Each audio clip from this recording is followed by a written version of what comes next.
The Sonic Truth Dynasty podcast here with me today, Cody Carpentier. Oh, just a duo today.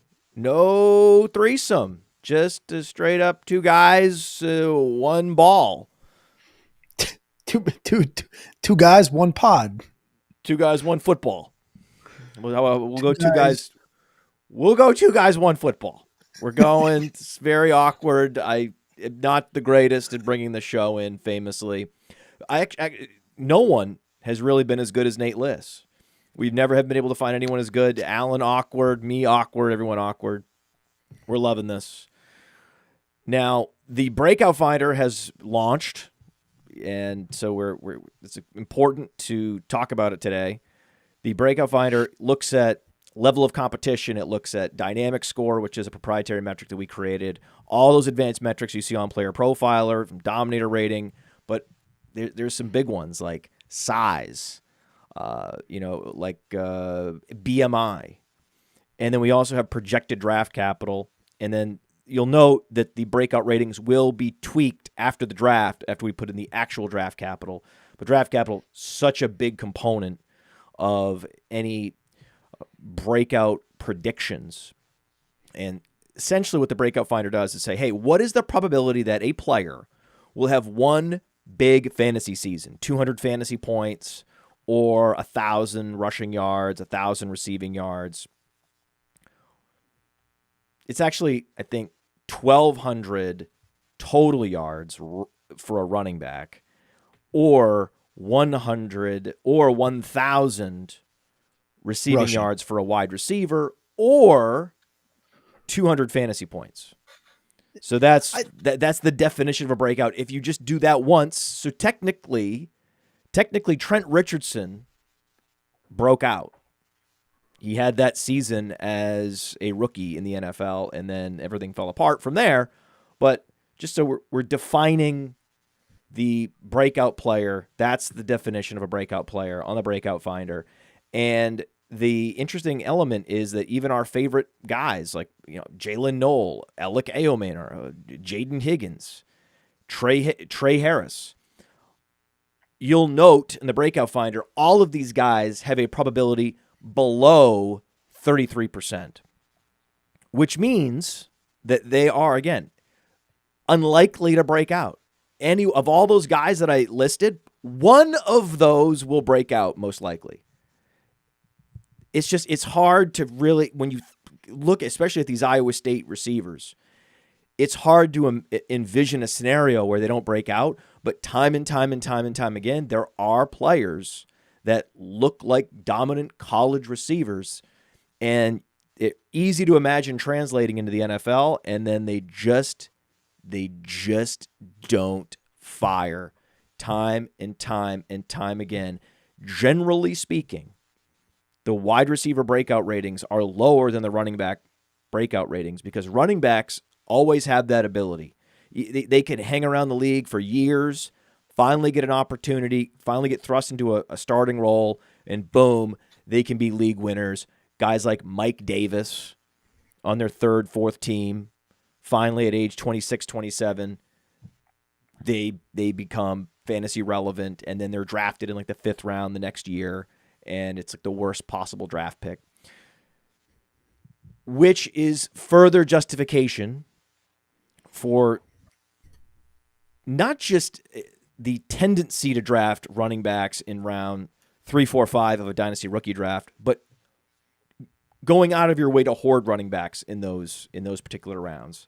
So today we're going to talk a little bit about specific breakout ratings and some interesting findings, some players that didn't score as well as you thought, Cody, some players that scored worse than you thought. Let's kick it off. Let's get started. Who in the Breakout Finder surprised you the most in terms of the breakout rating probability, and you were like, oh, this is interesting? Yeah, I think at the running back position, it would have to be Bashal Tutin being higher than I expected. Good. Bashal Tutin's the running back from Virginia Tech. Only spent 2 years at Virginia Tech. Had 1,240 yards from scrimmage this last year, 1,100 the year before that. But he carries a massive, 4.32 40-yard dash in the combine this year.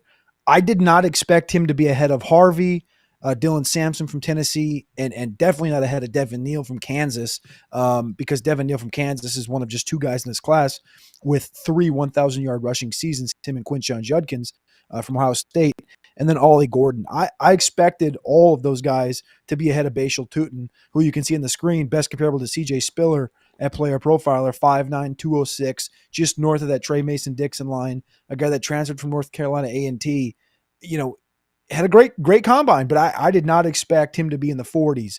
I expected him to be beneath that whole group right there I just listed off.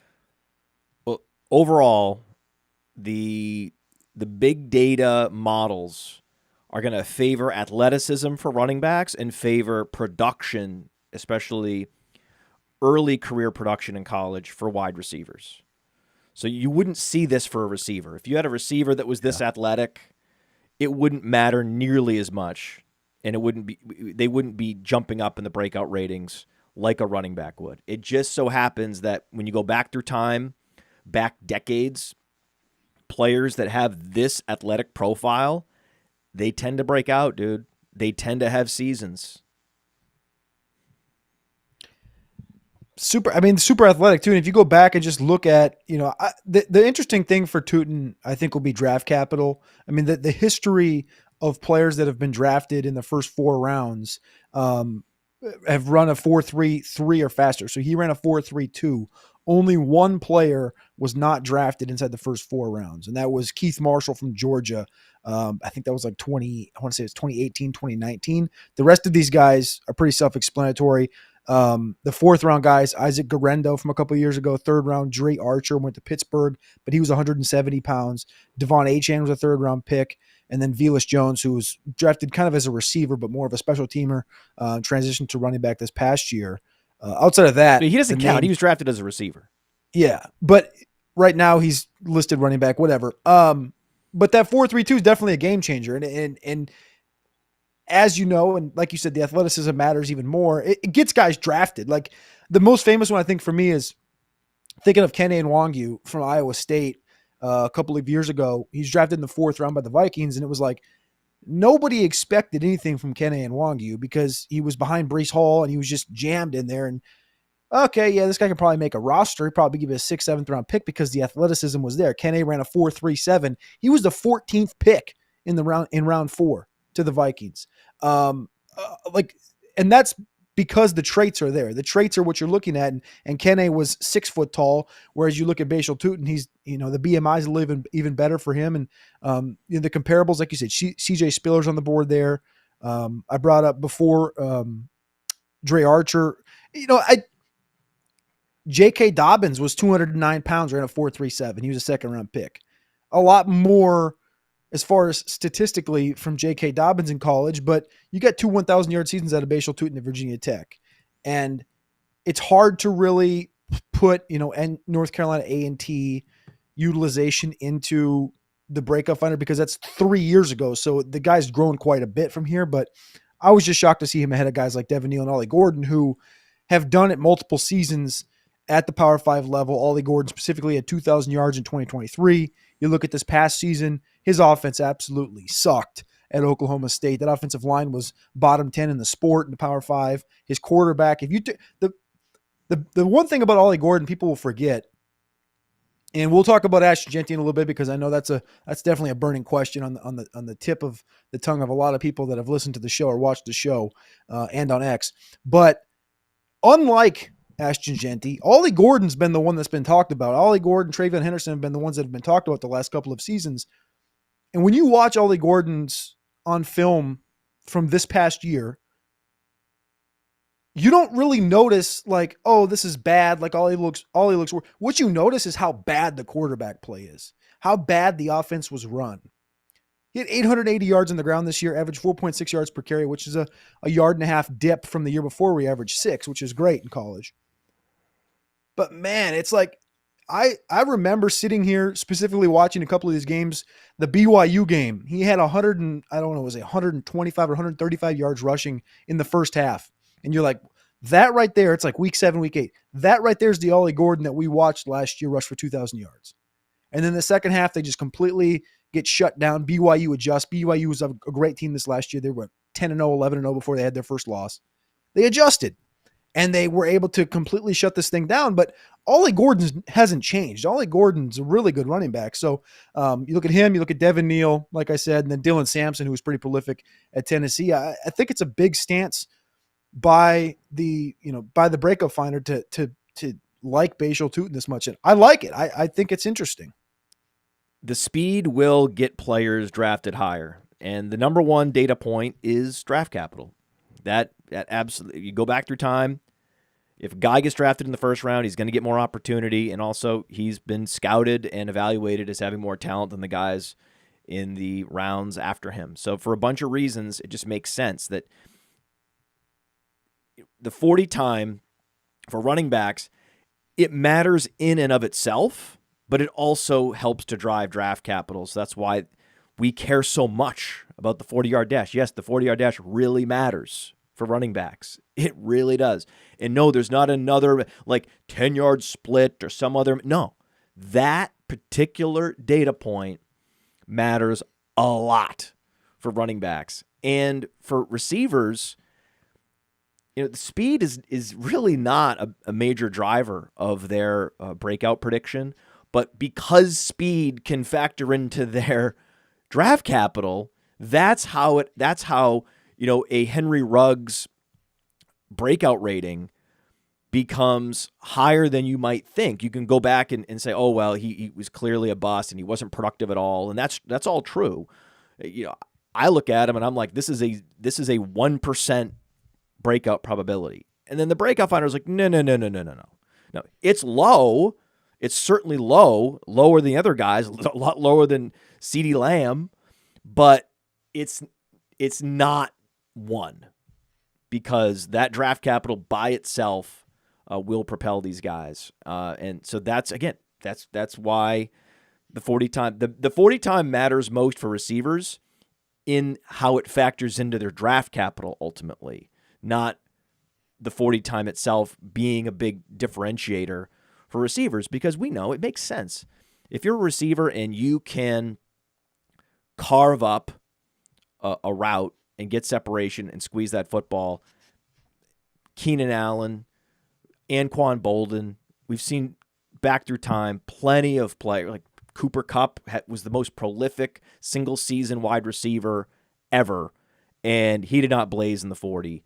So, I mean, Jerry Rice, we can go on and on, Terrell Owens, on and on back through time. Certainly there's going to be some super fast guys like Randy Moss, but a lot of the big time, Pro Bowl players and Hall of Famers, they weren't that fast at the wide receiver position.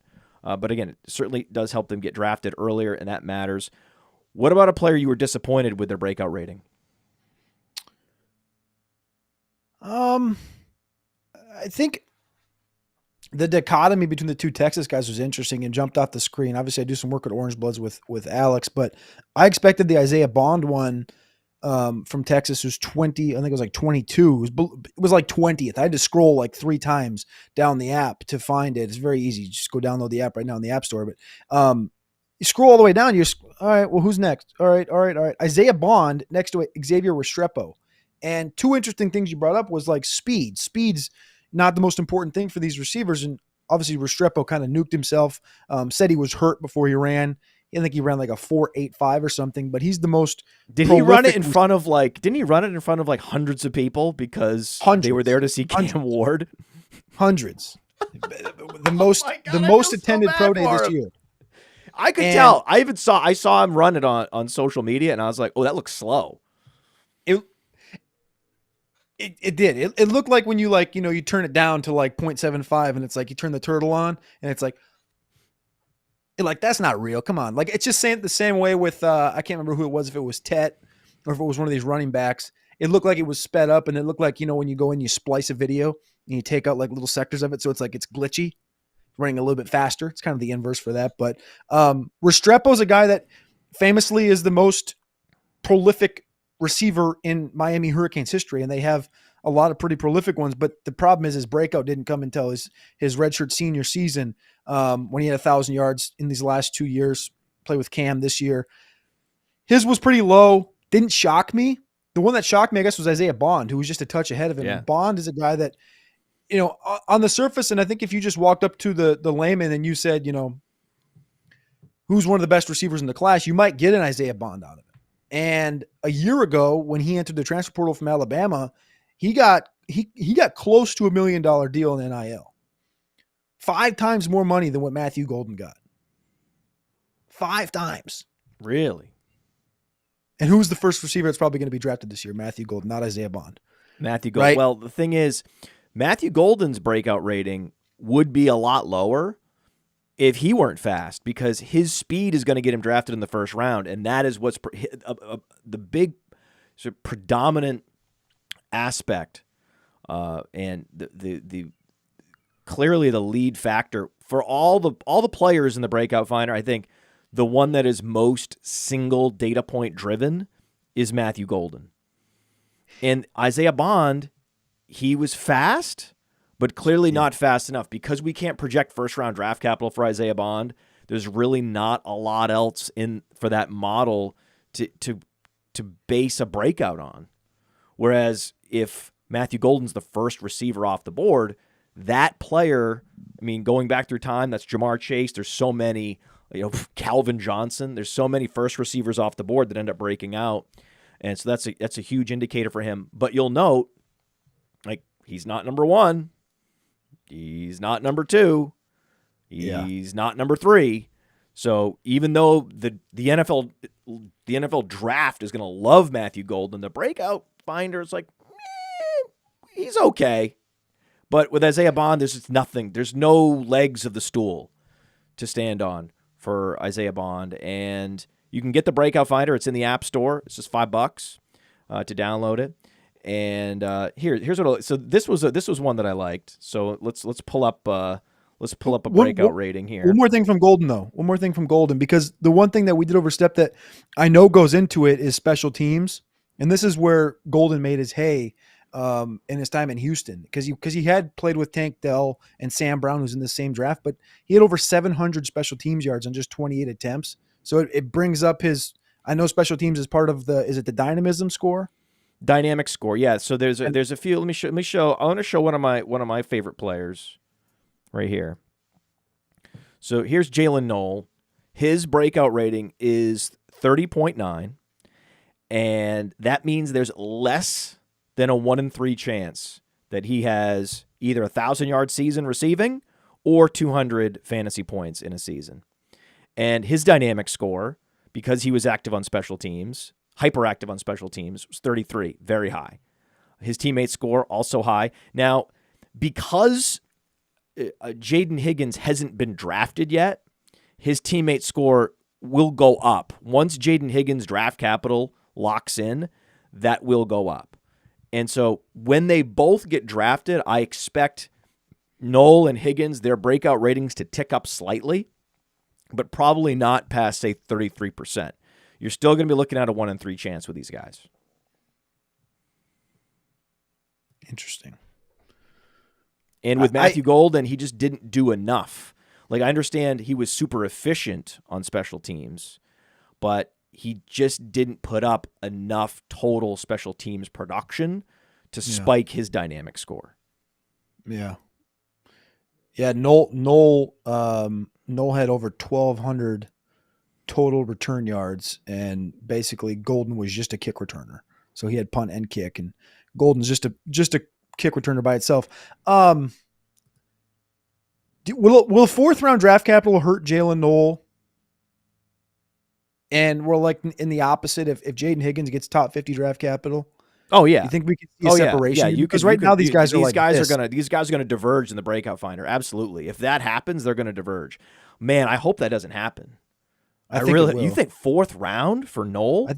I think we're gonna see late 3rd for Knoll. And that's where, like, because right now, after you get through that top 5 guys, it feels like that's you're either. I haven't heard a lot of people that have been like, usually it's either one of the guys. You're either a big Knoll fan or you're a big Higgins fan. Right. And I like them both, but Higgins has grown on me so much throughout the pre-draft process. I mean, this is a like Noel. The thing is, so Alex Dunlap famously compared Noel to Amon-Ra St. Brown.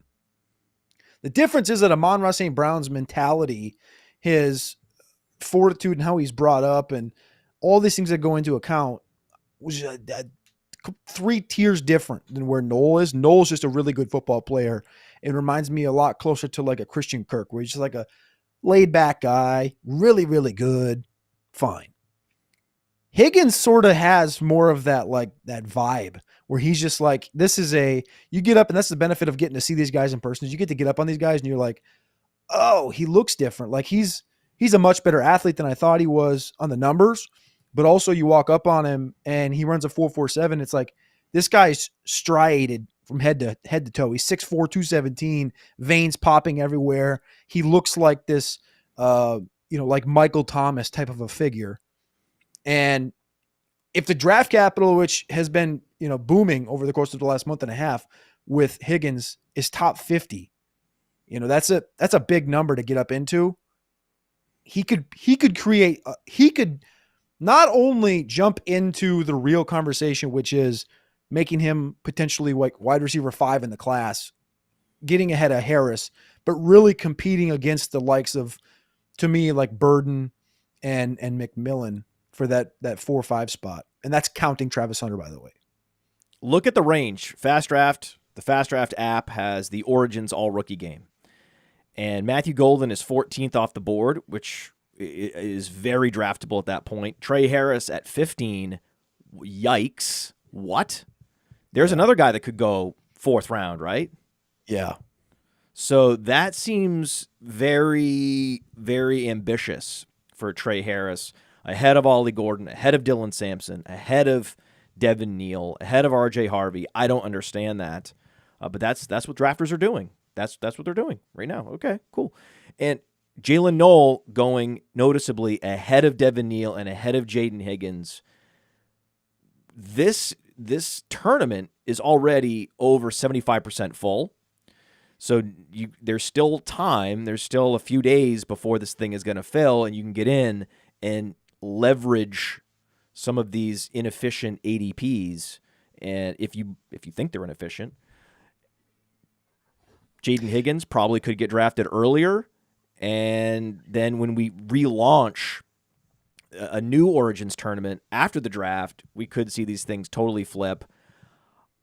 There is a possibility. I'm not going to commit 100% to this. There's a possibility we do an Origins draft during the draft. Ooh. That we have a special, like a special event draft where it's just during the draft. We'll call it Origins Chaos. No promises, but it's very possible that we do this. And so you can be drafting these guys as they're being drafted in the NFL. And I don't believe there's a lot of other best ball tournaments that are even open during the draft. And so we're going to potentially open one up and just be like, hey, up front, this is called the Chaos Tournament. And so, you know what you're getting. You know that this is these ADPs are very much in flux. This thing is going to open and this thing is going to close. And the code is truth. Sonic Truth Podcast, the code is truth. Get a $50 deposit match on Fast Draft. And if you have takes on these rookies, then you can leverage those and draft 6 guys, draft 6 rookies for this coming football season. Every week, the top 4 enter your lineup. That's how it works. So you'll notice at the bottom, by the way, I didn't even mention, after Noel, after Devin Neal, after Jaden Higgins, you have to go all the way down there to get to RJ Harvey.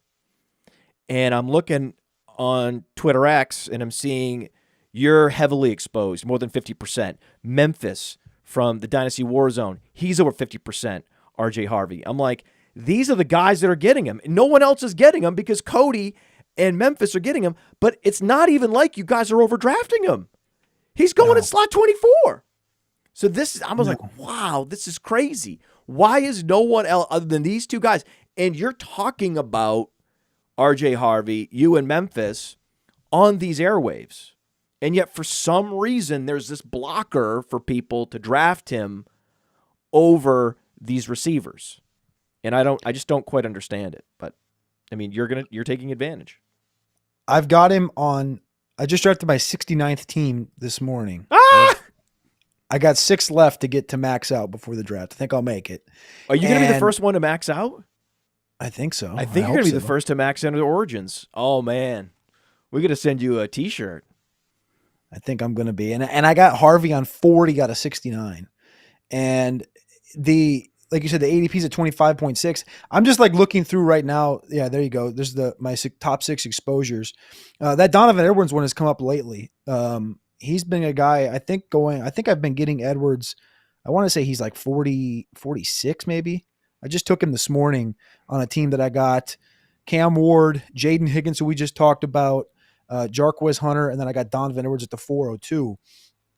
I've actually kind of I've relaxed a little bit on Harvey. I've gotten a little more Hunter the last week. The Harvey number, the ADP's coming up a little bit. Well, you shouldn't be you don't have to draft anymore. You're done. Yeah. Half of your teams rely on him now. Yeah. That's the problem. You're very much over your skis here with Harvey. That number at one point with Harvey, I think was at like 71%. And Horton was right behind him at like, I want to say 65. And I've relaxed on both, but those are 100%. And this is what I love so much about doing Origins, man, is that like, I know I have a take and I know I'm very bullish on RJ Harvey. You can go look at my rankings and you can see I got Harvey at like running back 5 ahead of Caleb Johnson, who that's very uncommon. Torrey Horton's a guy for me that's a top 10 wide receiver. And I don't even have to like know that. You don't have to go look at my rankings to know that. You can just look at my exposures and it's like, oh, okay. And Jarquez Hunter, whereas like if you go look right now on like Keep Trade Cut, dude, you can't find Jarquez Hunter in rookie rankings on Keep Trade Cut. Nobody cares about Jarquez Hunter. Nobody. And give me 52%. I'll take 52%. Guys like Jarquez Hunter, guys like Donovan Edwards, they're going to get opportunities to score fantasy points this year. It is going to happen. And so many of the guys that were drafted in rounds 5 and 6 last year in Origins put up nothing. They were Brendan Rice, nothing. Isn't that such a – every year it's almost like we know that's incoming, but people still click the button. People still like – and I will not say I didn't do it because the theory of Brendan Rice being able to beat out Quentin Johnston was something I really thought was going to happen at some point last year. I was like – You can't tell me this ain't going to happen. When I saw Brendan Rice excel at the Senior Bowl like he did, and the draft capital, remember that last year, Detroit sitting there watching that draft go by, and we're like, all right, mid-third round, Brendan Rice would make sense at some point here. 4th round, 5th round, Alex turns, he goes, has Brendan Rice been taken yet? I said, no. 6th round. I'm like, man, what the hell? And finally he goes, obviously, to the Chargers, and it's like, you still... And maybe that's the problem with having, takes and rankings and thought process here. But the process is always to take those running backs in your 4th and 5th round of your rookie drafts. Right? You get to a certain point at receiver, and this will be the year even more so. You bring up Brendan Rice, right? The draft capital was horrible. People still click that button. Now think about this year with this receiving class where, if Travis Hunter was a receiver by himself and he was not a cornerback, he never done it in his life, he never touched it, he would be looked at as a Jamar Chase, Malik Neighbors type prospect.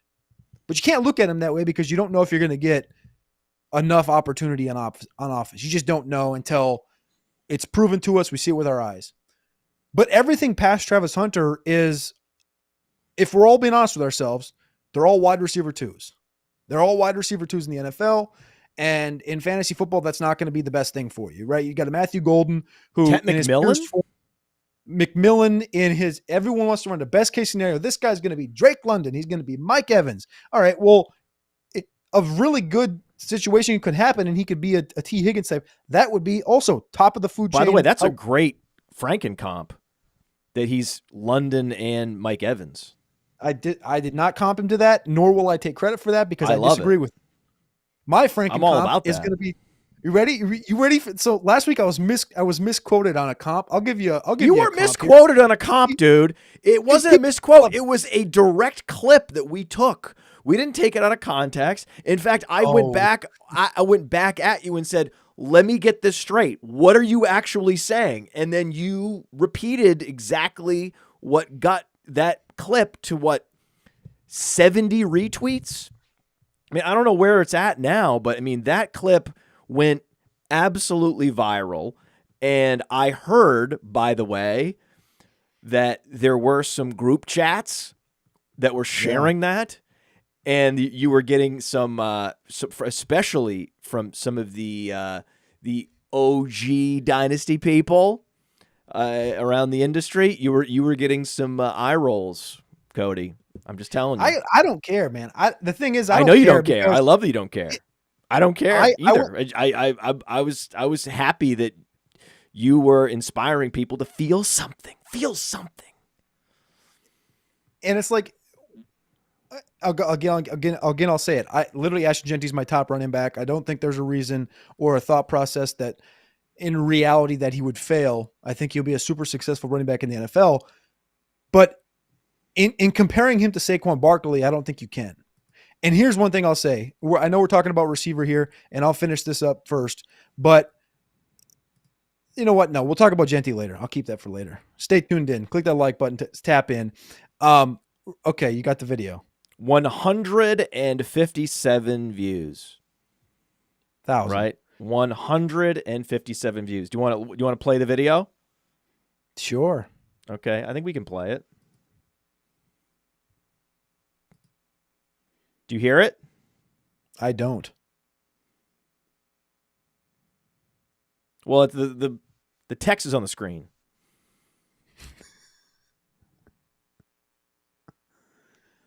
So, yeah, in totality, I guess it sounds like I comped him to him, but it was really just a conversation between Saquon and Penny, right? It was you comparing the classes from the Christian McCaffrey, Leonard Fournette class to the Saquon Penny class. And that's really the difference in an elite class and a underwhelming, didn't meet the bar type of a class, and that Sony Michel, Rashad Penny thing.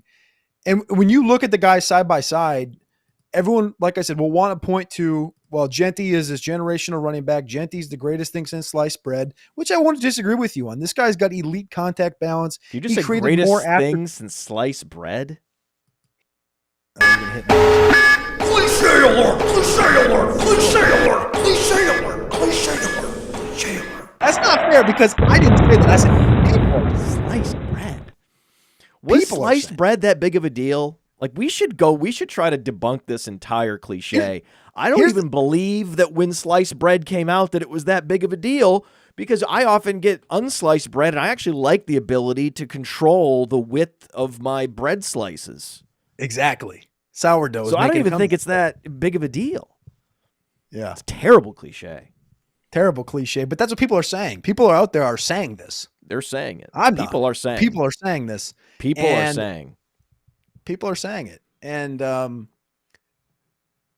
when you actually say the word generational, what does generational mean to you? Generational essentially means a prospect like this comes along every 10 years. Okay. And when you know that player's generational, you know pretty early on, right? Like Jeremiah Smith for Ohio State, or Saquon Barkley as his freshman year at Penn State, Julio Jones freshman year at Alabama, Adrian Peterson sophomore year at Oklahoma. Early, right? Yeah. So, yeah, Peterson was generational, and then I think after Peterson, the next one was Barkley. Because, I mean, Christian McCaffrey ended up being a bigger fantasy producer than Barkley, who's drafted a year before that. But at no point did I hear that Christian McCaffrey was a generational running back prospect coming out of Stanford. Correct. But from a process standpoint, especially second overall, that was Saquon was like the best running back prospect since Adrian Peterson. So, and now we're almost 10 years later, right? We're 8 years later, and now we're hearing that Genty is the best running back prospect since Saquon. And so I think that the generational tag is fair. I don't dispute that or object to that. But If you think it's true that that another better running back prospect's not just going to come along next year, in which case it's wrong.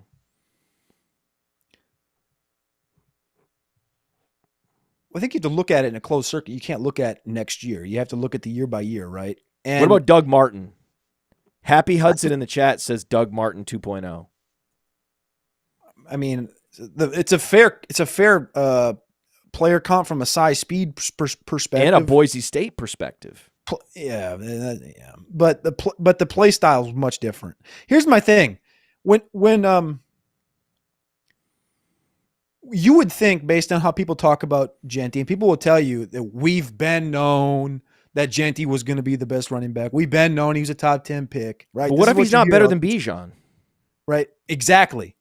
But the thing is, you knew Bijan was going to be a top pick.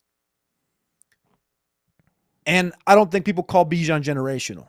They call it Saquon generational. They're calling Ashton Genty generational. If people knew that Ashton Genty was going to be a top running back in the class, he was going to be a top 10 pick. Can you tell me, Matt, on the way too early mock drafts by the biggest place in sports right now, ESPN, May of last year, Jordan Reed released a mock draft in May, way too early mock draft. Do you know where Ashton Genty went? The former in the first tight round? end Jordan Reed? No, the other guy.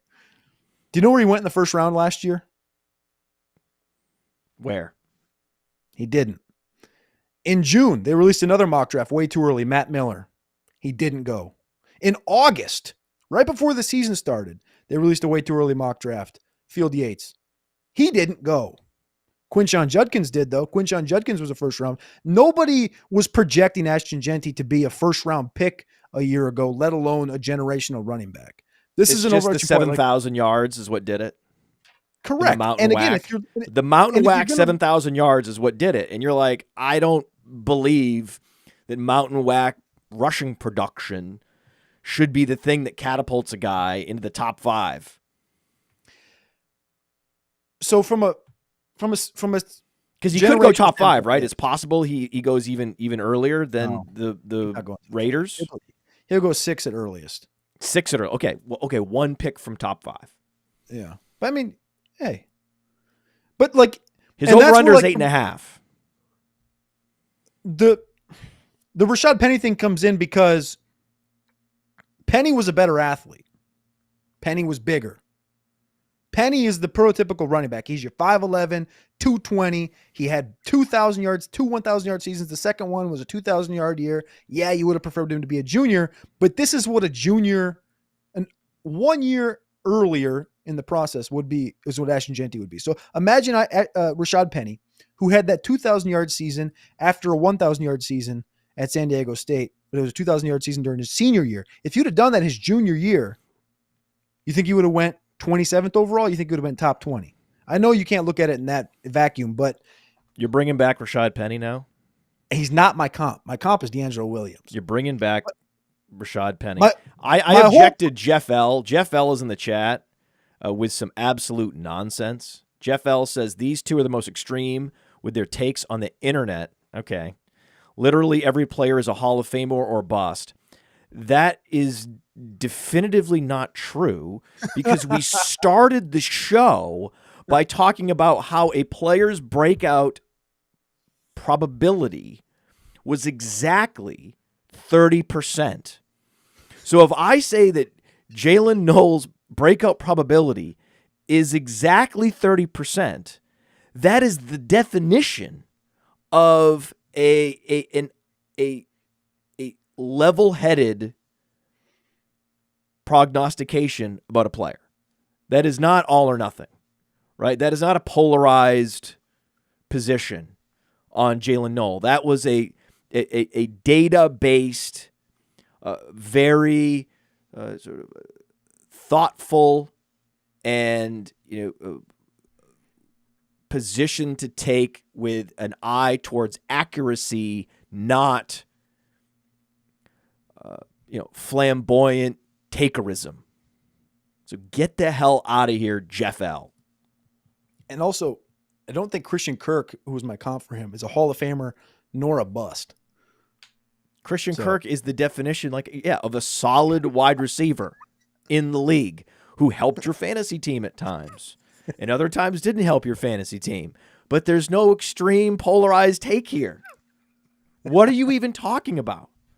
In fact, we're doing exactly that with Ashton Genty even. Is we're trying to reel people in to something that's a little more moderated. Jeff L. I know what the L stands for. Loud wrong.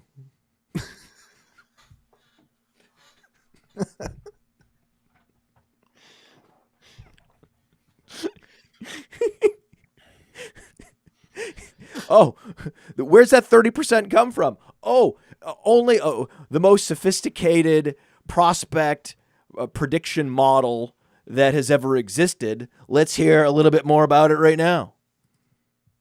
Oh, the Breakout Finder is live. That's right. A lot of breakout models out there, but we started it all. The best and brightest minds coming up with the definitive breakout probabilities for running backs, wide receivers in this rookie class. It's $5 to download the wide receiver breakouts, the running back breakouts, but also proprietary stats available only on the Breakout Finder, including dynamic score for wide receivers, teammate score, level of competition. You can access the full stat database, plus many advanced metrics from PlayerProfiler, all there, right there on your phone, in the App Store, on Google Play, and that 2025 class is live. Eat it, Jeff.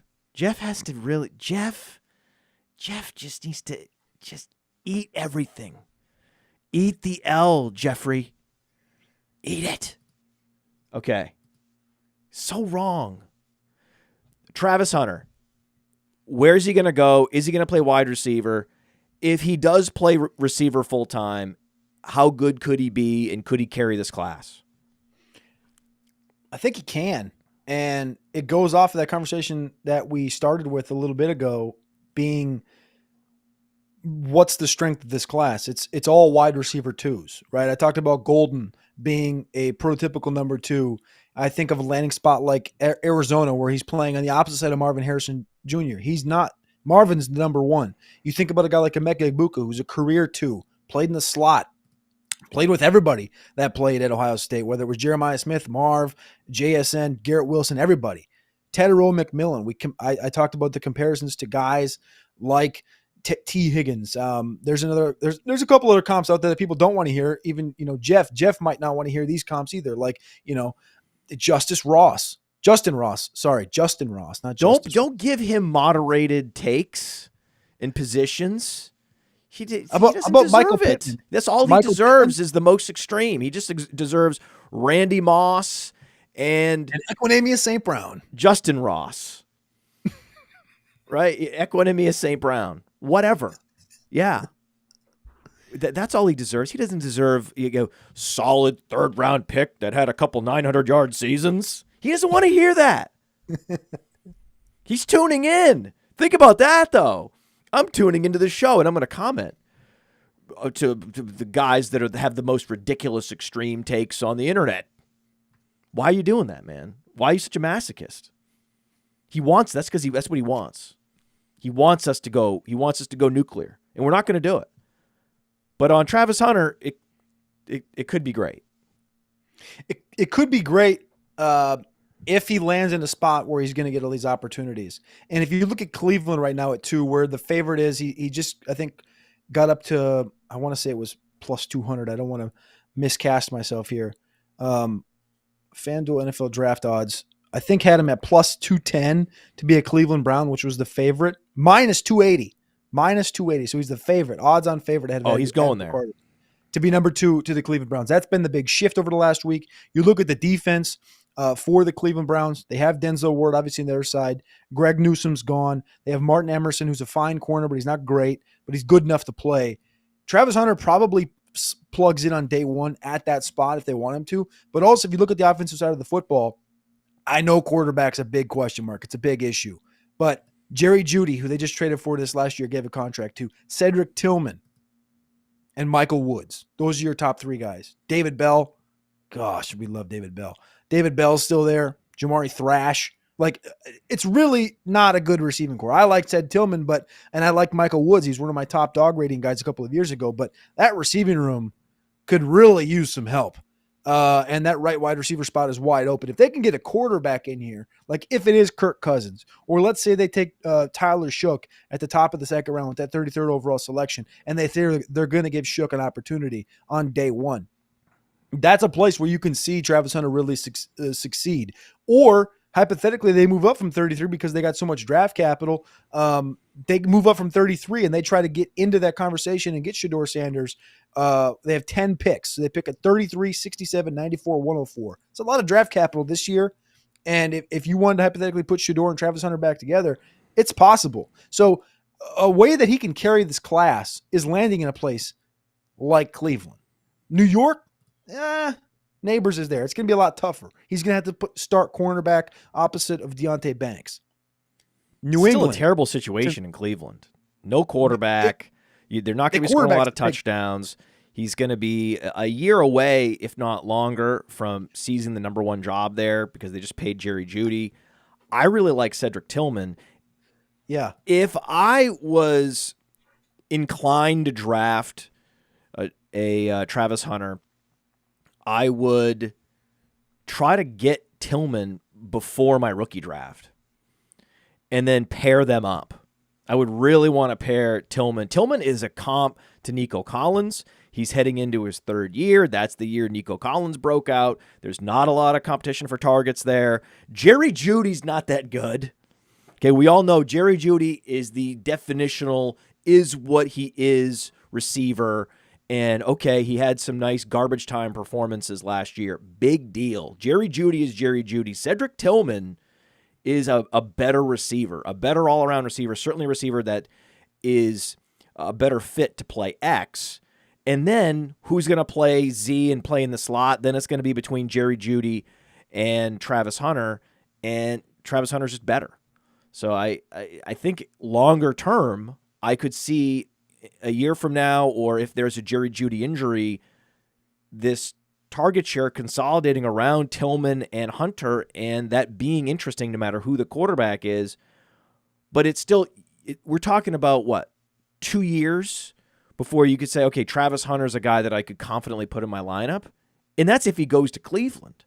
If he goes to the New York Giants, I don't know, man. You're behind Neighbors. Problem. I mean, there's no way he's better than Neighbors. Neighbors is his best case outcome. I know that Jeff doesn't want to hear that, right? I know Jeff wants us to say he's better than Neighbors. He's not. He's not going to be better than Neighbors. So he's always going to be at the most an auxiliary option for a team that also has, a Browns level offense and Browns level quarterback problems, quarterback purgatory. It's not great. And by the way, the beauty of us just setting Jeff straight here and having that opportunity to do that is on YouTube, he only has one thumbs down vote. He can only do thumbs down once. That's the beauty. But the rest of us, and that's all of you listening, whether it's on the podcast, share it with your friends. If you're on YouTube, thumbs up the show. Like the show. If you're on Twitter X, like it. And thumbs up it, whatever it is, on Facebook, wherever you happen to be watching or listening, put that in Jeff's eye right there, that like button. The one place Jeff could be right, Jeff, is if Travis Hunter goes to the Patriots. Yeah, sounds like it's not going to happen though. Yeah, I don't think it will either at this point. The betting odds are saying no way. No way, Jeff. If he goes to 3, he's the automatic pick. But the theory would be that the Shedeur smoke of late is fugazi, and that Abdul Carter would go 2 to play opposite Myles Garrett, and that Shedeur would go 3 to the Giants because that was always what they wanted to do. And then in that case, Travis Hunter does fall to 4. Now, if you said what percentage chance do you believe that happens, I would say probably less than 30%, something like 5%, kind of like a worst case scenario, like Jeff likes. But if he does land in New England, you're talking about a situation that, yes, Stephon Diggs just got paid an inordinate amount of money that everybody was like triple took at. But that's a situation where you could say, all right, Travis Hunter can be Malik Neighbors, because from a target perspective, They have Christian Gonzalez on defense. And in offense, they aren't impressed with anybody. Demario Douglas is good, but he's a slot receiver. Diggs is 32 years old. You put Travis Hunter in there in that Malik Neighbors role, and you have a respectable receiver on the opposite side with Diggs. Then all of a sudden, Drake May can cook. And that can carry this class at the wide receiver position. That is the nuts landing spot for Travis Hunter right now in the top 5. If he falls to New England and doesn't have to be the alpha cornerback, and they have Christian Gonzalez, they just signed Carlton Davis to a 3-year, $60 million deal. That is the nuts. And that is where, if people are drafting right now before the draft, in Origins, in your Dynasty drafts, if you have those before the NFL draft, you're getting a pretty sick value on Travis Hunter. There's no reason he should be going off the board 11th in Origins. There's no reason he should be going off the board 9th, 10th, 11th in these rookie Dynasty drafts if he lands in New England. Now, if he he's lands probably in not. New York, The odds have already conversation. tilted in favor of the Browns. He's now very likely to go to the Browns. Yeah. If he goes to the Browns, his Origins ADP of 11 is unlikely to pay off. Who would you rather have on Origins? Okay, because this is a tier. It's Travis Hunter, Jackson Dart, Tyler Warren, Matthew Golden. Who would you prefer? It's 100% Hunter. I like Dart. I don't think Dart's going to get an opportunity this year that's going to really pay off on Origins. Golden, like I talked about, I mocked him this last week, and go check out my 2-round mock up at playerprofiler.com. I mocked him to the Arizona Cardinals 4 days before Mel Kiper did it. You're welcome. Ooh. And like I said, he's a really good receiver, man. Matthew Golden's a really good receiver. But he's like a Jordan Addison. He's like a Santonio Holmes. I disagree with Alex's take that he's an Odell Beckham, but I'm not going to go against it because Alex saw Odell Beckham in person at the combine, stuff like this.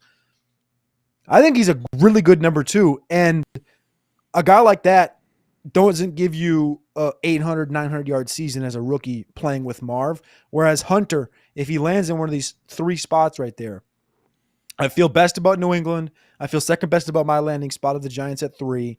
And I don't feel the best about Cleveland just because the quarterback situation right now is really murky. And you have, some target guys in Njoku and Judy that can take a lot away from you. I hope he can carry this class. I hope he can go somewhere he can carry this. Again, he's a year away. If he goes to Cleveland, they could bring in a new quarterback. Jerry Jeudy exits. Like, it's a short-term deal. He exits. He's a compiler anyway, just putting up all that garbage time production.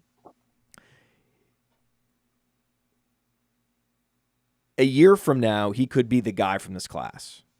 Mm-hmm. He could be I think a good comp for him also is Rome Odunze, in that Rome Odunze didn't make you money on Origins last year because he was a year away. He was going to a situation where he had just too much target competition, rookie quarterback, Travis Hunter. Yeah, he's super talented and will likely carry this class, or at least be like the shining light from this class, which, according to the Breakout Finder, is very underwhelming. Like we talked about, most of the receivers, even in the top 10, their breakout probability is under 33%. Not so with Travis Hunter. Travis Hunter's is above 33%. You have to get the app to find out exactly where it is. But in terms of production this year, it could very well be Matthew Golden. Whereas Travis Hunter, just every year, he gets more and more locked into the receiver position. Because even whatever team, maybe the Browns draft another corner in this draft, or they draft a corner next year, or maybe the Giants do the same thing. Maybe the Giants draft another corner next year, and then they can transition him more to wide receiver. They like what they see, and they decide to transition him to receiver. I mean, you are mocking him to the Giants. And so that's, if he goes to the Giants, that's not going to pay off on Origins either. It's just that a year from now, 2 years from now, as a Giant, his upside is capped. As a Brown, his upside is uncapped in the long run. In New England, it's the nuts. It's the nuts. What about Luther Burden?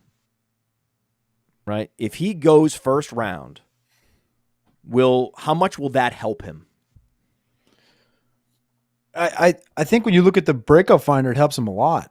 It has to, because right now the perceived draft capital for Burden is he's going to be after Igbokwe, which is going to be after Golden and Tet in this wide receiver room.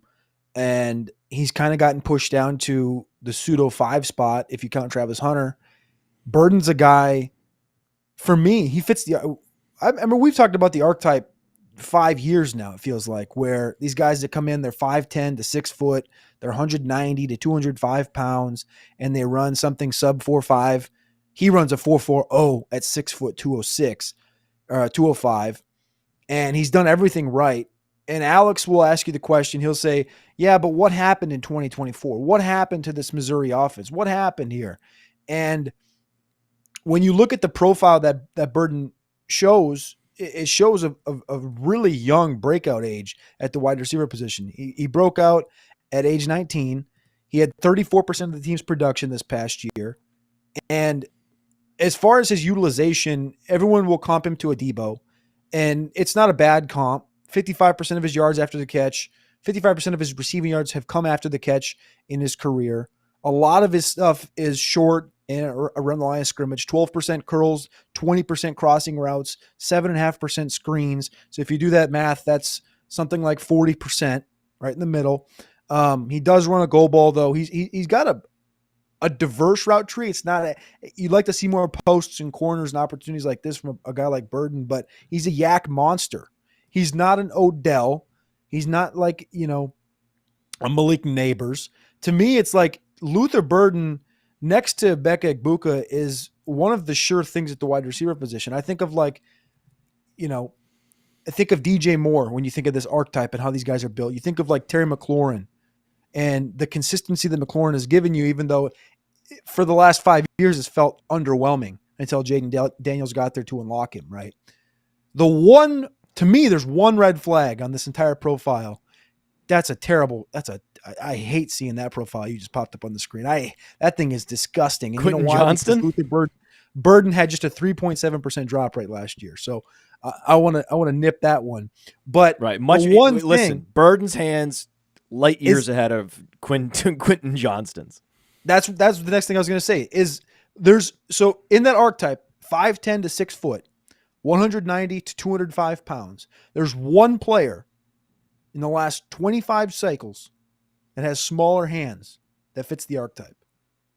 Colby Listenby. I don't know who that is. I remember him. Vaguely. I don't. Vaguely. I think he's on PlayerProfiler, I'm sure. He was a TCU Horned Frog. You put the wrong one on the screen.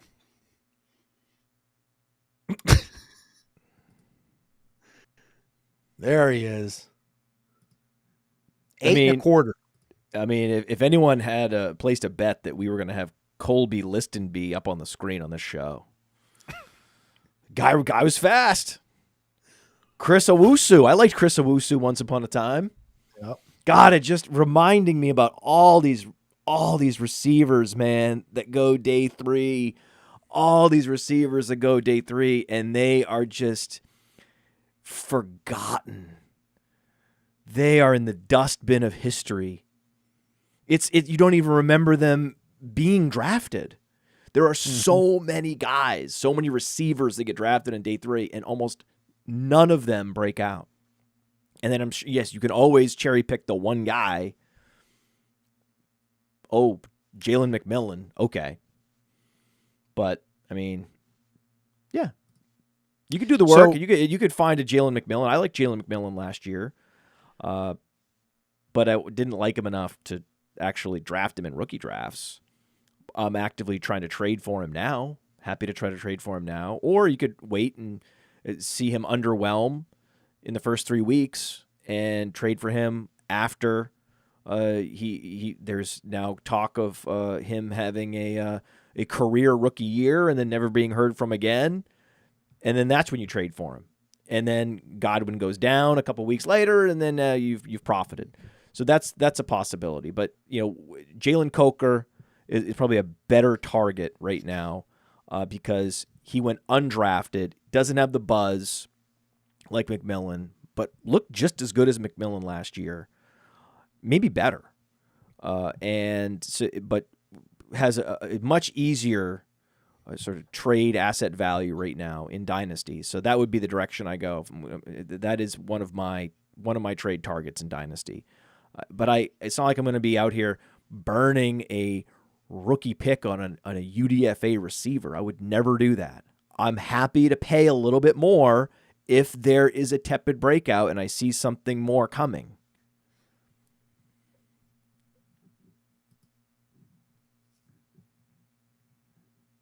Yeah. You don't like Coker? I think it's fine. I think there's going to be a weapon added. They came out last week and Dave Canales said that we're going to give Xavier Legette all the opportunities in the world to learn from these coaches and take a step forward. And I love Xavier Legette. But oh my God, that's like the worst thing you could say. It's the most, isn't that the most like straightforward? Oh no, he's dead. Yeah, we're drafting a receiver. Dump all your Legette. Yeah, and like Coker's really good. He's not learning that translation. He's not learning the position well. Yeah, that's the whole point. Coker's really good, but to me, it's like he's going to fill in this. You know, they tried with Deontay Johnson. That obviously failed. But Adam Thielen's going back again. We've talked about Adam Thielen for a decade because he's a guy he's never going to die. He's like Larry Fitzgerald. He's just going to keep on playing like Chris Carter. Just keep on playing until they literally roll him out, you know, on a wheelchair. But they're going to draft a receiver. And I had this debate with Alex last week for like an hour. It felt like Carolina has pick 8, who we think they're going to go defense. We think they're going to take defense in almost every pick this year. But they pick at 57 and 74 as well. And when you look at those two spots, there's only a couple names that kind of come to mind, and you have to brain through it when you're thinking about this receiving core, what they have and what they don't have, right? You have to brain through it? Yeah, you have to brain through it. I love that. Go ahead. And when you go through it, you look at the positions, the players that are going to be available at that point. Higgins is maybe going to be available. Higgins fits kind of what they need and kind of what they're missing. Jaden Higgins from Iowa State. Jalen Knoll, we talked about before, 3rd-round pick. I think he's going to potentially be late 3rd-round pick. That is where that pick 74 comes in the middle of the 3rd round. They also pick at 111 and 114. They have 2 early 4th-round picks. Isaiah Bond, a guy right now from Texas who, you know, is fine in the breakout model. He was right up there. I think he was like wide receiver 15 or 18 or something there. But he's a very dynamic player that in this Carolina offense is something they don't have, which is a guy that you can just get the ball to in space and he can create. He can not better than Coker, but he is. His talent is better. From a show up and do everything right. From like a Khalil Shakir, a Christian Kirk, an Adam Thielen perspective, Coker's awesome. But from I want to get this guy the football. Have to get this guy the football. Have to. Minimum of 4 times a game, because if you can get it in his hands, he can go, right? You have to get the ball into Malik Neighbors' hands. You have to get the ball into Jamar Chase's hands. These are the dynamic type of players, right? Xavier Worthy last year ran over 24 miles an hour. And you're going to say, well, Texas. But in the last 2 draft cycles, only 2 receivers have ran 24 miles per hour in the 40-yard dash at the combine. Bonds didn't translate to a 4.22, translated to a 4.40, 4.39, but he was one of just 2 players that ran 24 miles per hour. He got to that speed at one point. He's got the speed, and he's a difference maker. He's like a Jalen Waddle, like these guys that are just dynamic. And it's a game-changing piece. And I just wonder if something like that goes to Carolina, what that does to the growth of Bryce Young and to the receiving room in Carolina. And from a Coker perspective, I think he's a guy that you can easily see play for 10 years in the league. And be the number 1 receiver for Carolina this year. It's very much in his range of outcomes. What I will say about a guy like Bond is he has staying power in the league because of that speed. Yeah. You know, a guy like Legette, there's another player that was drafted at the exact same draft slot, and it was shocking when the team gave up on him as fast as they did, and that was N'Keal Harry. It was shocking when the Patriots gave up. I was like, really, already? You're done? And it's like, he can't separate. He's not a difference maker. We are moving on. And I think that's what's going to happen with Legette. They're gonna dump him, and everyone's going to be like, wow, that's crazy. And it could be just doesn't have the ability to know where to be. It doesn't, the cerebral aspect of the game just doesn't click. And he doesn't have, the nice thing is even if you don't, internalize the playbook as well as another receiver, if you run a 4-3-5, you could just run go patterns and double moves, and that's it. You don't need to have the nuances down. Whereas if you're a N'Keal Harry, one of the reasons they draft you is because you've got the nuances down, right? You're a big-time producer, and we're not drafting you because of athleticism. So that's the danger with Liget. Now, what about Jack Beck? Betch? Or Beck? Besh? Besh? Besh. That's why I love having the chat. The live chat's a big deal for us. Lincoln Lilly is in the chat. Wants to hear about Jack Besh. Yeah. Besh is a good receiver. We were just looking at a mock earlier. I was doing the roster watch show with Alex, and he was mocked to the Packers. Okay. And I kind of like it. And we had a little bit of a tissy over it because I said, I think Wicks is better. Wicks was a better prospect. Besh is a good prospect. He's a tough one for me, though. He's 6'1", 214, didn't run. He's 23 years old. He broke out this year, 2.44 yards per out run, which is fine. 28% production share this past year. Alex's comps are maniacal. Jeff would love this. Cooper Kupp, Ben Skoranek. It's all or nothing, baby. Jeff! Hall of Fame or nothing. We finally gave Jeff what he wanted. He's been waiting. How long? How long are we? We're an hour in, and Jeff finally got what he wanted, a super extreme polarized take. It's Besh is tough, man. He had a good Senior Bowl. I think he was the Senior Bowl MVP because he got the game-winning touchdown. He's got a great story if you go look it up. He's a guy that at LSU, I think his freshman year had like almost 500 yards receiving, playing in a room with, I remember, was it Butte? I think Neighbors had just gotten there, Brian Thomas. It was a great room, and he led the team in receptions that year. But played with Savion Williams this year at TCU. Savion's going to be, I would love to see him play running back. I think he's a good receiver. I don't know how great he is. There's people that think he's going to be drafted in the second round. I have more of a third round grade on him than anything. If he goes second round, he'll peak as a rookie. His rookie year will be his peak. He'll be his high water mark. They will scheme him up plays. They will get him the ball, get it in his hands, and then eventually he will disappoint them enough where they move on. But you're going to have weeks this year with Savion Williams. That's the nice thing about him. He's not a developmental guy. It's this is a fun toy player. Mm-hmm. Let's see what he can do. Oh, wait, he's super limited.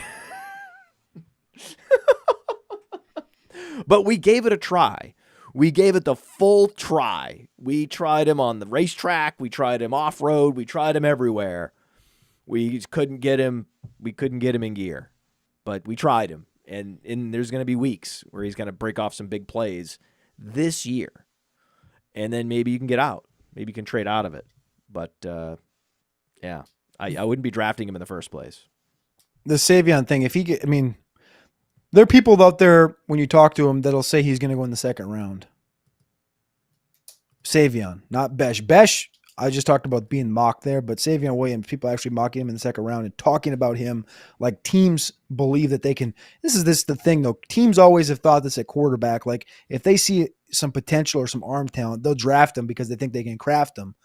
And it's like if they see a toy, a weapon, outlandish athlete, the 6'3", 220, runs a 4.4. Outlandish. He did this. Well, he can do that. All right, well, we're going to take him in the second round with the 63rd pick and create something out of him. Like, I'd much rather see him fall to the third round, go to the Baltimore, and sit behind Derrick Henry for a year and put on 10 pounds and learn how to run the football properly. Because to me, he's a better runner than he is a receiver. He's a horrible route runner, horrible receiver. From a running back's perspective, though, they line this guy up, and it's like, All right, that's a running back, but his body is he's such a tweener. It's weird, but to finish the Jack Bech thing, Bech is a really good receiver, and sort of to me, I would say defines what this class is, which is a class of twos, and he's a very fine, solid two, just like Jalen Coker and Adam Thielen and Khalil Shakir. I think that's fair. It's a fair, balanced, reasonable take. Shame on you. Shame on you for not being more polarized. I'm really disappointed. You should have gone more extreme. What do we do with Skattebo? Tough stuff.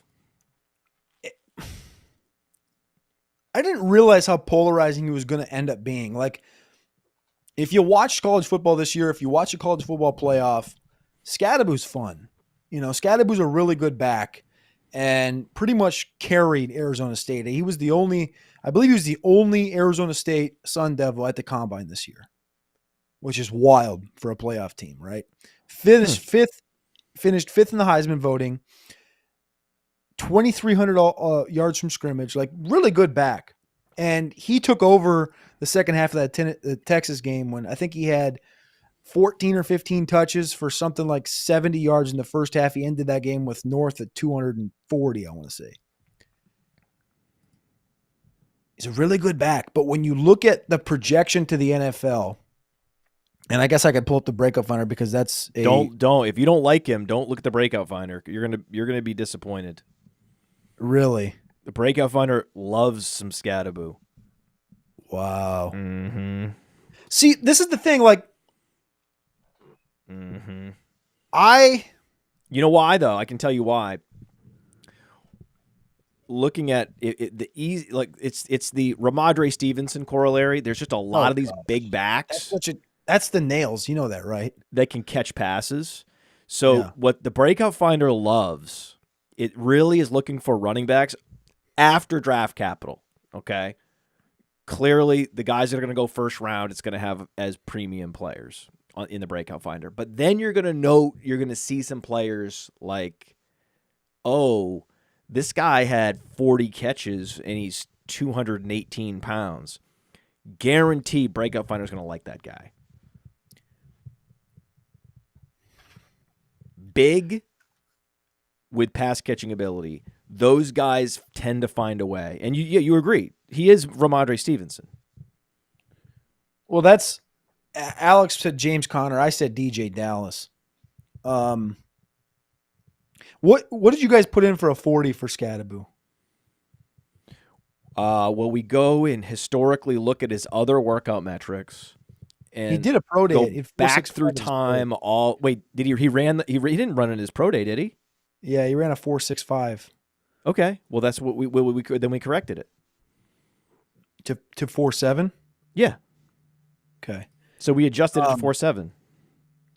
That's where I'm at. That's where my big worry is. Alex, but that's Ramondre Stevenson territory. So I don't know. We have him at a 4.62. Is that not right? That's not right. All right. Well, he never ran. The problem is, and maybe this is a PSA, but are you sure it's a 4? You're sure it's a 4.65 was the official pro day time? Correct. That was the official report. All right. Well, we'll have to go. We'll have to look into it. Everybody, the Skattebo breakout rating and the Skattebo 40 time is now under review. I want everyone to know that it is under review. Cam Skattebo is officially under review. I think he's a combination of Jay Ajayi and Ramondre Stevenson. Great comp. I think that's fair. It's very fair. These guys are both mega producers. Yeah. With size and hands. They're just big hands. Just big with hands. That's what you think of when you think of Ajayi, when you think of Stevenson. When I think of Cam Skattebo, I think of construction worker. I also heard he's an asshole. I don't know about that. I heard he's a dick to his teammates. I heard that he thinks he's really like an elite player. Like he carries himself like he's Michael Jordan. Are the streets saying that? I heard that on the streets. That's a rumor. That's a rumor that he has a very high opinion of himself. Which was weird because most running backs are not divas. Yeah. It's a very rare thing to see a diva running back.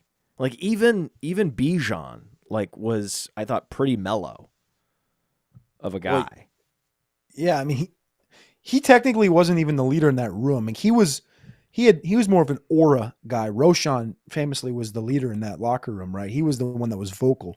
Bijan was always more mellow and just didn't talk much. But when he did, obviously held heavy weight. But I hadn't heard that about Skattebo, but it's interesting. It's interesting. I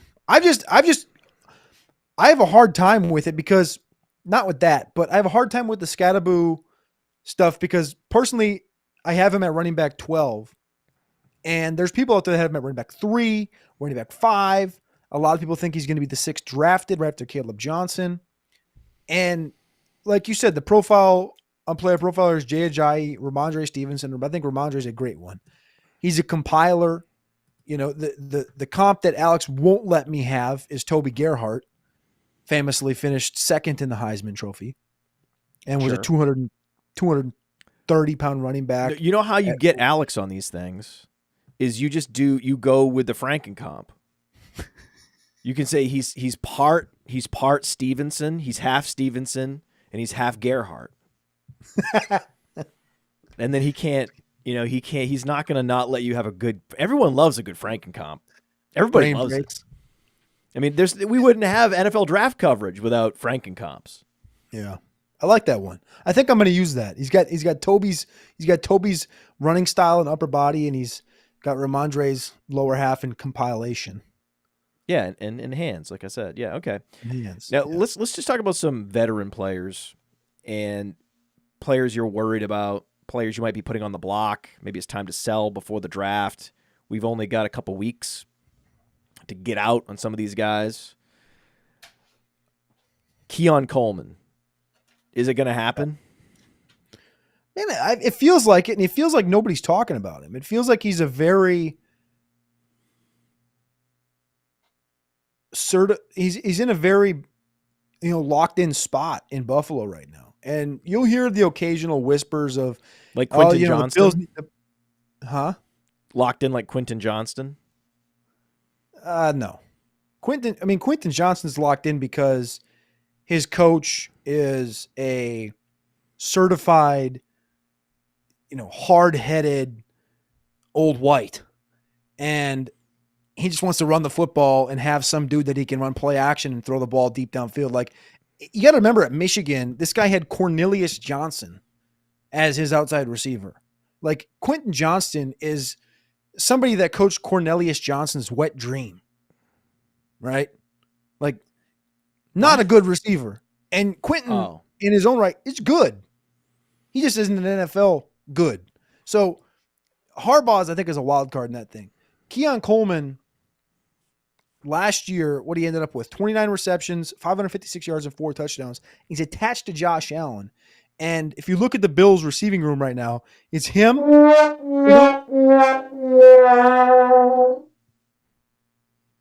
ahead. Him, Khalil Shakir, and they signed Josh Palmer to a very mediocre deal. Palmer, to me, serves as almost like a meat shield to an alpha entering the room because they went out and paid. You think they're going to pass on a receiver because, we have Josh Palmer? No. I love how you said he commanded a mediocre contract.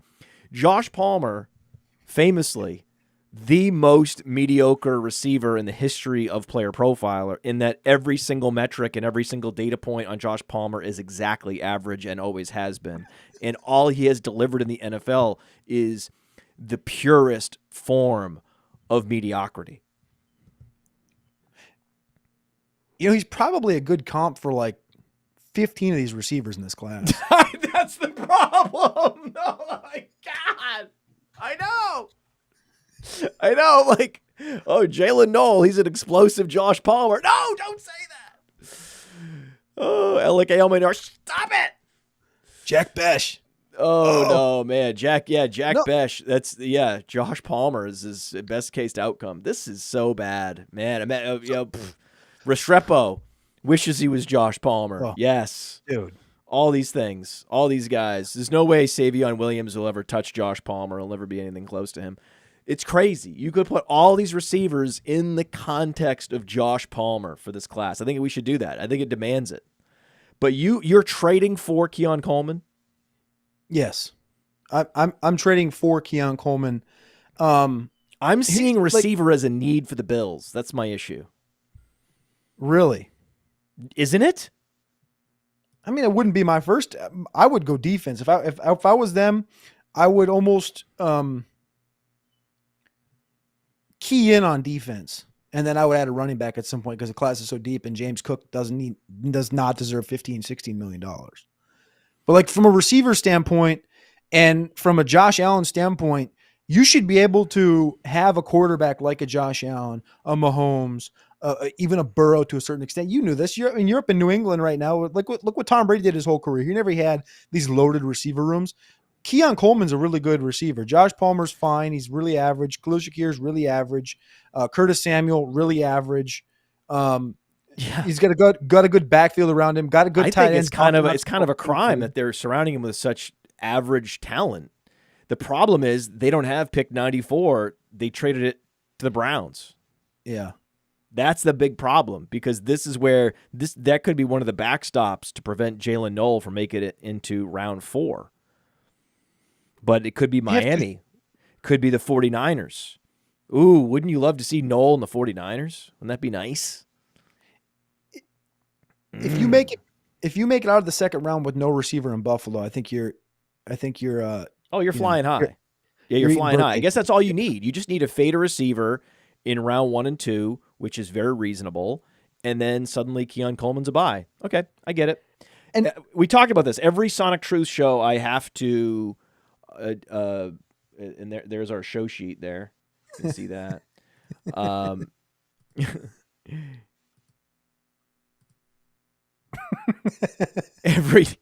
There it is.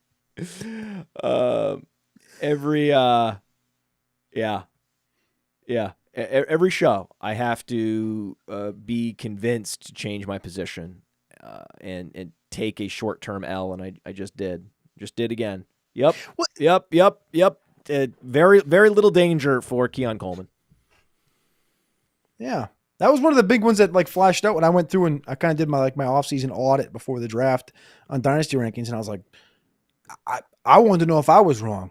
That's what I wanted to bring to the table because I think I also have him considerably higher than like everybody. I have him at wide receiver 25 in Dynasty. So that's like right next to Rashee Rice. I still have him ahead of Luther Burden in this draft class right now. Oh my God. Okay. All right. Pretty high. You do. That's pretty high. You're saying trade for him. Okay. So trade for Keon Coleman. Now, as we showed on the show sheet, we have RIP Tyrone Tracy. So you're pretty sure Tyrone Tracy's in trouble. Yeah. If you look at what the Giants have done, it's not a lot in the history of the thing, obviously, but they have 5 draft picks in the top 105 this year, 2 in the 3rd. They have pick 99 and 105, which is the top of the 4th round. It's a lot of top 100 picks and a couple of spots that they really need help. Quarterback, obviously, but they brought in Russell and Jameis. They'll be flexible with that. If they take Abdul Carter, that's a big need. You need offensive line. Otherwise, when you're talking about team building and you look at what Tampa Bay did last year, 2 years ago, they took Rachaad White, 4th round. Or that was maybe 3 years ago. Then last year, they bring in Bucky Irving, and Bucky Irving supplants him right off the jump. Tyrone Tracy was a 5th round pick. And even up until through training camp and when the season started, they kept trying to push Devin Singletary on us. And they kept trying to push Eric Gray on us. And Tracy's a good back. I wouldn't quite put him in the Rachaad White tier. And I'm not really, this really isn't about Tyrone Tracy not being good. sucking or anything like this. It's more about the Giants' just lack of overall talent, weaponry, and offense outside of Malik Neighbors. In that you look at this rookie running back class and it's 20 to 25 deep, depending on where you go. And you enter a guy like Dylan Sampson in one of those top 105 picks. Maybe he comes off the board 99th or 105 to them.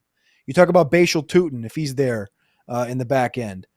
You talk about a guy like DJ Giddens, 6 foot, 212 pounds, runs a 4.43. There's a lot of dynamism at the running back position. Trevor Etienne, who packs a punch. He's not a big strapping lad, but he's 5'8", 198, and he's got the bloodline in the NFL. There's a lot of places that can come in the top 105 and sort of nuke Tyrone Tracy right now in Dynasty. And I feel like I'm probably a little bit maybe. Where do you have him? I have him at 17. I feel like I'm probably a little bit low on him, but that's like in the Josh Jacobs, Kenneth Walker area. And that Tyrone to Tracy, me, we have him lower than that.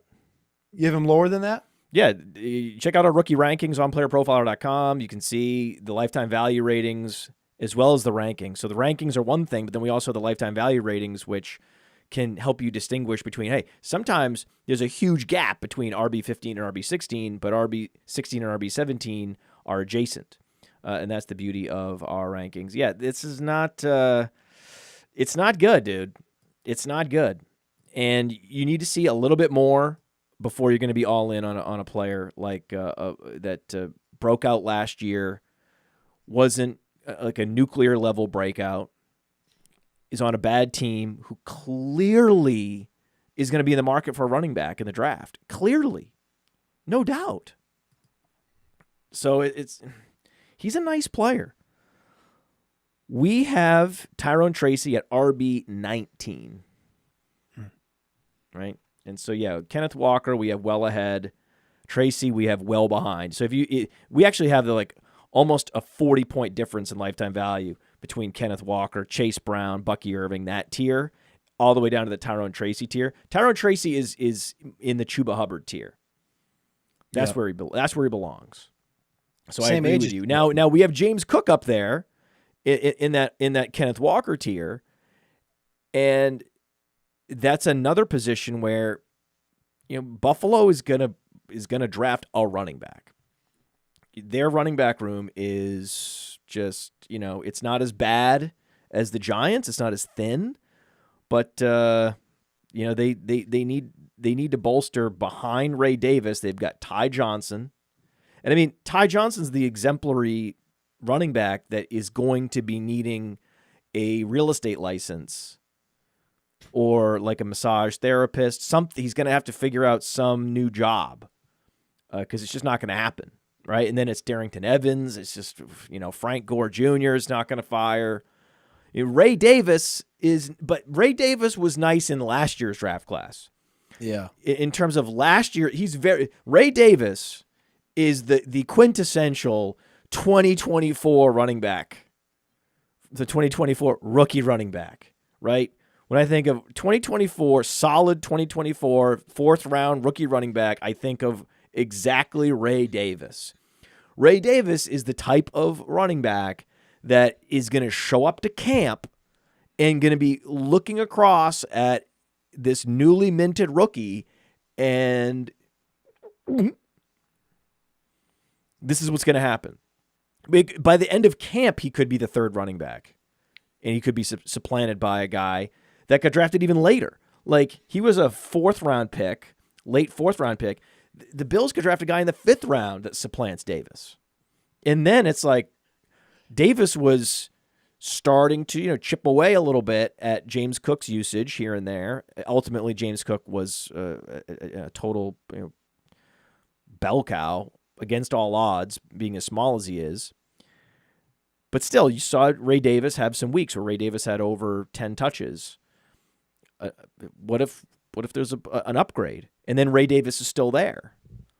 Then all of a sudden, James Cook is opportunity share. I'm not saying it's going to collapse, but what is the reason why you might be selling James Cook altogether? just that coupled with, I mean, you brought up the draft picks. They have 2 fourths, 3 fifths, and those are wide open areas in this draft, particularly. You look at James Cook's contract situation. He's trying to get a deal done. He's asking for 15, 16 million right now. And his brother, famously Dalvin in Minnesota, who had a much better career to this point, had more 1,000-yard seasons, had more 10-plus touchdown seasons. James Cook feels like he's coming into that, where he just did it this year in Buffalo, but attached to Josh Allen, it's not the biggest need. And they don't want to Listen, go man, spend they draft Ray Davis, in. and his total carries drops by 30. His total receptions drops by 12. And he had an unsustainable yards per carry and 18 touchdowns. So this is the perfect fade. If there was ever a player to fade, it's he had unsustainable rushing efficiency and touchdown scoring and still couldn't crack the top 10 in fantasy points per game on one of the most prolific offenses in the league. So James Cook actually gave you the bare minimum big plays. He just gave you the touchdowns. You know what I mean? It's the touchdowns he was giving you. It wasn't like 32 catches. Like I had to look it up. I just looked it up and I put it on the screen because I can't believe that's all. He only had 32 catches. Yeah. I can't believe it. Well, I remember him. He was number 24 in weighted opportunities. I'm like, and they were number 8 in run plays per game. Think about that for a second. That's crazy. That's crazy. Sort of, bare minimum opportunities given the situation that he was in. He just happened to score touchdowns at a 7.5% rate. That's nothing that he's doing. That is just pure variance, right? And when you look at the efficiency numbers, his true yards per carry was only 4.5, which was ranked number 19th among NFL running backs. His juke rate was only 18%, number 37 among qualified NFL running backs. That's evaded tackles per touch. His yards created per touch was only 3.38. This is what I'm talking about. Like, in the advanced efficiency metrics, he was not creating yards on his own. He was very much a function of the offense falling into the end zone. That's how James Cook delivered last year. He did not deliver as a receiver.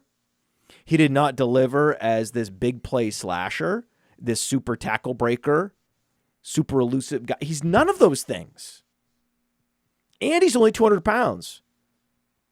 And so he's an injury risk as well compared to a 220-pound running back. This is...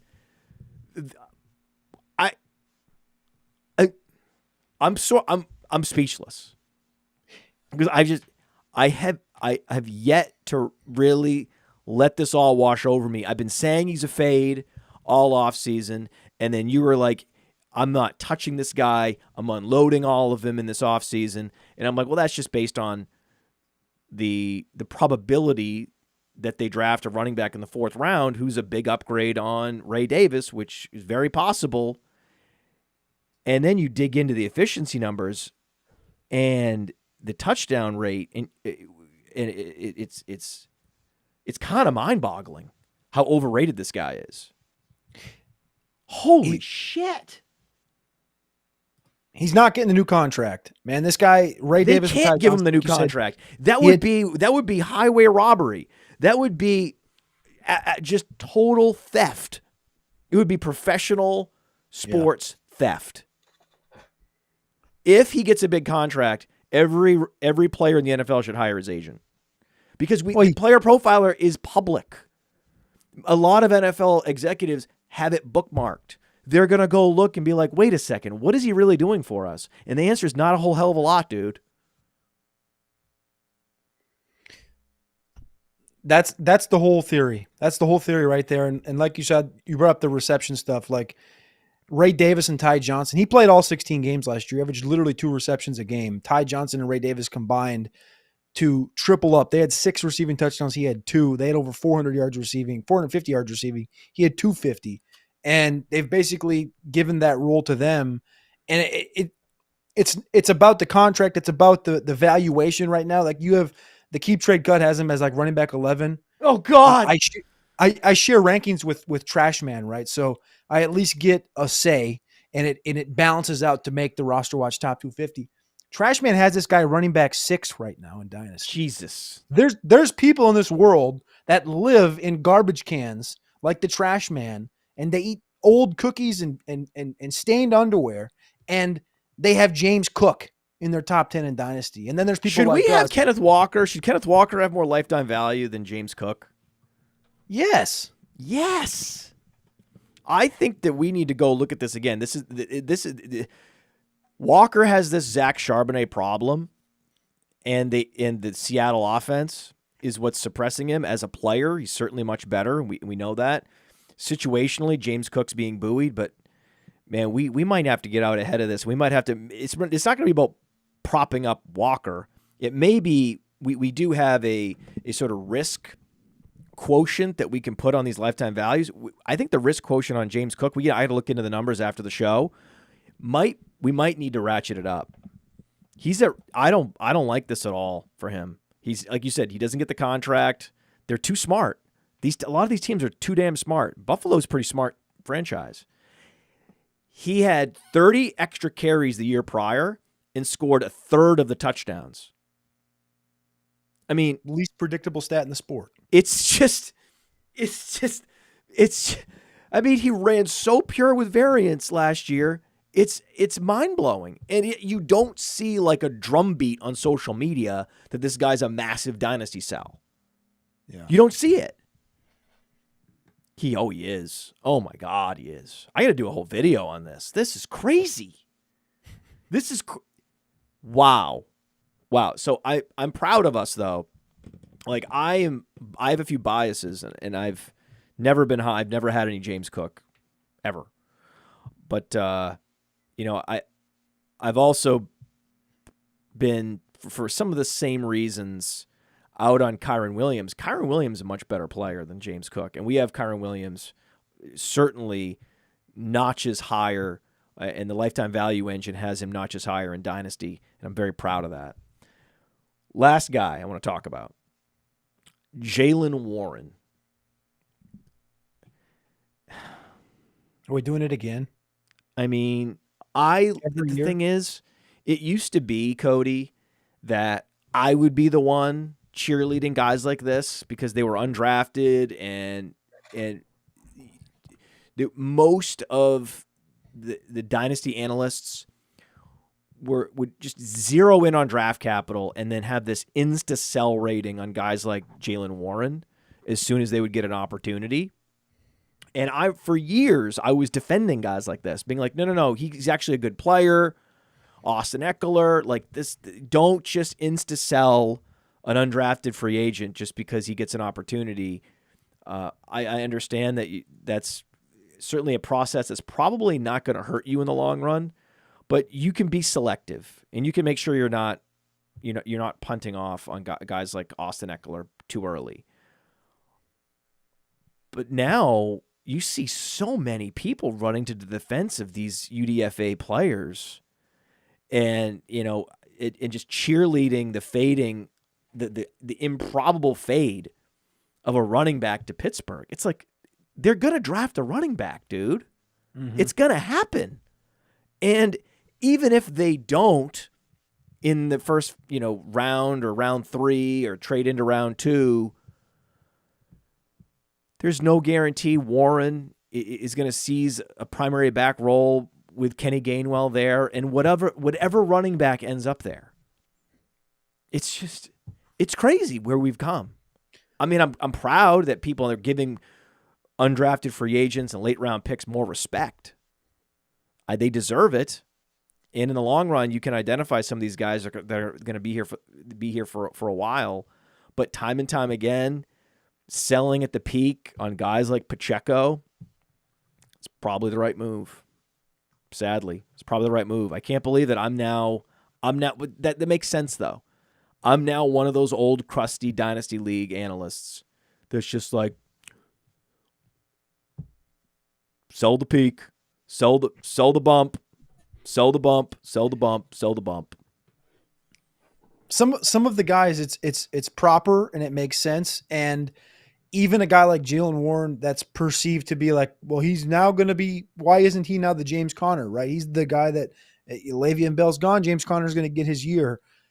They're different prospects, right? And Jalen Warren had 1 year at Oklahoma State where he had over 1,000 yards, I think 1,200 that last year.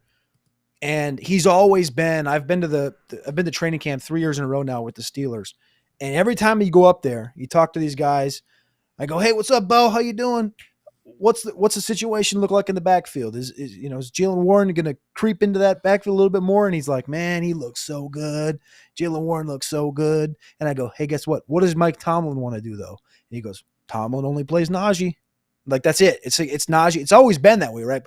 But now with Najee gone, you have this thought that Warren could potentially bump himself up into that top 20 in Dynasty. And I think that that's where it's angling, and draft capital. And I'm not saying that's where it's at, but I think that's where it's angling right now. And if you do look out on Keep Trade Cut, he's 32. He's running back 32, right in that Pacheco, who you just brought up, Travis Etienne area. The problem is, if you historically look at the Pittsburgh Steelers, and it's one of the true blue bloods of the NFL, if that were a thing. If you go back to Jerome Bettis, right? You go back to them drafting Rashard Mendenhall in the first round in 2008. After the Rashard Mendenhall thing, it was Jonathan Dwyer. He was there for 2 years. You had Chris Rainey in the fifth. They took Le'Veon Bell in the second round, right? And then you had the whole Le'Veon Bell era where they drafted James Conner in the third, Benny Snell in the fourth 4 years later. They tried it again the next year in the fourth round with McFarland. And after that failed, they went Najee.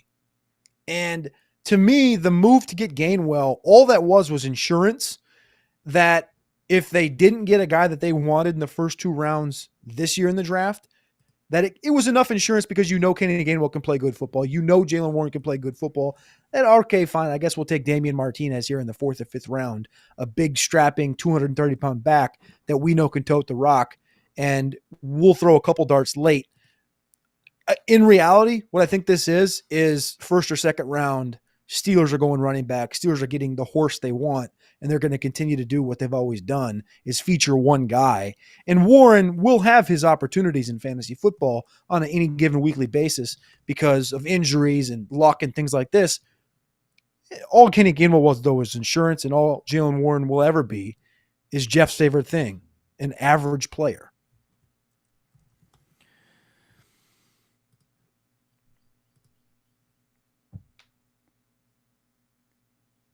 That was perfect. I have no response.